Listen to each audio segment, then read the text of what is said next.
bonjour. Et Bonjour. comme je le disais précédemment, bienvenue à la maison, pour le dire le plus simplement lui-même. Est-ce que maintenant, de retour dans un univers qui t'est familier, tu mets néanmoins dans une mission qui n'est peut-être pas tant que ça? Est-ce que tu peux présenter tes attributions en quelques mots au sein? Alors mon titre, c'est directeur du programme olympique pour Paris 2024. Donc mon périmètre d'action, c'est bien sûr les disciplines olympiques du cyclisme. Et mon rôle, c'est de manager, coordonner l'ensemble de ces spécialités, donc les techniciens, donc les entraîneurs ou les sélectionneurs, dans cet objectif de réussite aux Jeux de Paris. Donc il n'y aura pas que ces Jeux, puisqu'il y aura des championnats du monde et des championnats d'Europe. En tout cas, le parcours olympique sera jalonné par ces événements internationaux.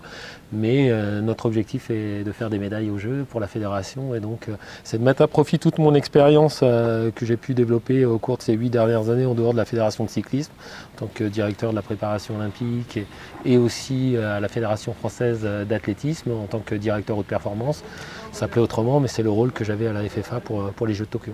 Peux-tu préciser en quoi cette expérience justement que tu as développée en dehors de la fédération, la façon dont tu vas l'appliquer? Le point commun par rapport à la fédération d'athlétisme, c'est qu'entre de la piste, du VTT, du BMX, de la route, voilà, ce sont des sports différents, mais la performance, elle est aussi humaine avant tout. Et bien sûr, en tout cas, il y a les aspects très techniques, très spécifiques aux spécialités, mais je crois qu'avant tout, sur la gestion humaine, sur la vision et les projets, en tout cas, de réussite aux Jeux Olympiques et sur l'expérience que j'ai eue sur mes 2 précédentes missions, en tout cas, c'est d'avoir ce questionnement et d'amener les gens en tout cas à évoluer, progresser aussi collectivement, parce que c'est collectivement et c'est pas parce que j'arrive que je vais porter à moi seul en tout cas cette réflexion de méthodologie pour arriver à cette réussite, pour que les athlètes en tout cas puissent s'exprimer et réussir leur jeu à Paris. Justement, toi qui as été entraîneur et coach, est-ce très différent de manager des managers que de manager des athlètes directement? Oui. Pas de recul par rapport à la performance, il y a une distance supplémentaire par rapport à la performance. Bien sûr, moi mon rôle c'est plus de rentrer sur le côté technique, bien évidemment. Alors le côté technique, je pourrais éventuellement en parler du sprint, parce qu'après je ne suis pas technicien de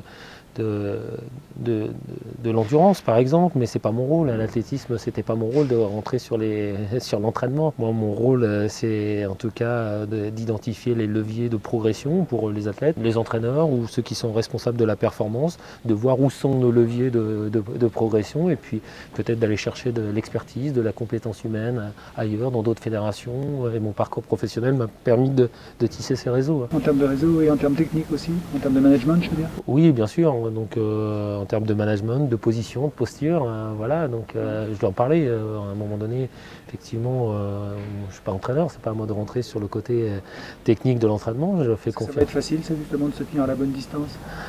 Impliqué émotionnellement ou affectivement dans une discipline plus que dans une autre?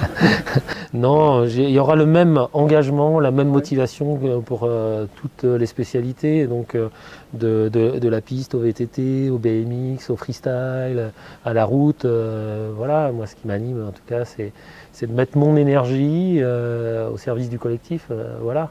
Et je ne suis pas le seul à avoir de l'énergie, et en tout cas, c'est comment cette énergie que tout le monde a en soi, on la met au service de notre objectif de performance. En tout cas, la performance sera réalisée par les athlètes, mais en tout cas, les athlètes doivent ressentir qu'on va mettre en tout cas toute cette énergie, en tout cas nous aussi pour évoluer et progresser, pour qu'ils puissent réussir. Alors on parle d'animation là tout à l'heure pendant la conférence de presse, tu as fait valoir que le sport doit rester joyeux malgré la pression. Est-ce que c'est pas ta mission la plus importante et la plus difficile à la fois que d'incarner cette double dimension de sérieux et de plaisir? Quand je dis joyeux, c'est pas on part pas en vacances, c'est avec beaucoup de sérieux, beaucoup de minutie. Et la haute performance, c'est ça, beaucoup de précision, du travail d'orfèvre de la part des coachs. Mais voilà, donc on sort d'un contexte particulier de la pandémie, et je crois qu'on fait des métiers de passion, c'est ça qu'il ne faut pas l'oublier, donc qui nous animent. Parfois, donc dans les relations professionnelles, c'est pas simple parce qu'on est animé par de fortes convictions. Mais je crois qu'il ne faut pas oublier les Jeux Olympiques, c'est un moment unique. très particulier. Et encore une fois, c'est le moment des athlètes, en tout cas le terrain d'expression des athlètes, où je l'espère, ils obtiendront des médailles aux Jeux de Paris. Mais en tout cas, de pouvoir travailler dans cet environnement, c'est pour ça que je dis que c'est joyeux. Enfin voilà, on est quelques privilégiés à travailler dans notre passion. Aujourd'hui, tout le monde ne fait pas ça. C'est pour ça que je dis que c'est joyeux. Mais effectivement, on va être déçu des fois. Voilà.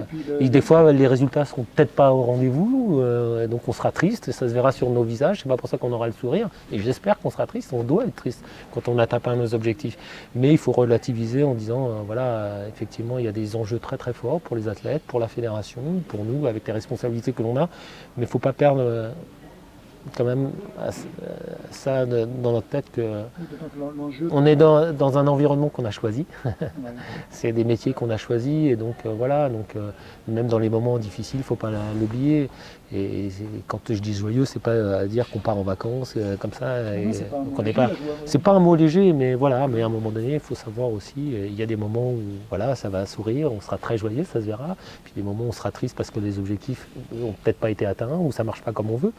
Mais voilà, ce que je veux dire, quand je dis joyeux, notamment, voilà, on va vivre un moment unique, les Jeux à Paris, personne ne sait ce que c'est.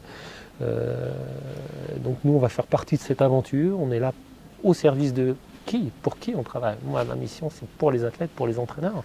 C'est ça, et ce qui guide mon action au quotidien, c'est ça, il faut se le dire, pour les athlètes. Et j'ai la chance de pouvoir accompagner ces projets de performance dans un sport qui m'est cher, le cyclisme. Donc ça me donne beaucoup d'énergie, beaucoup d'envie. On est ravis, on compte sur toi. Merci.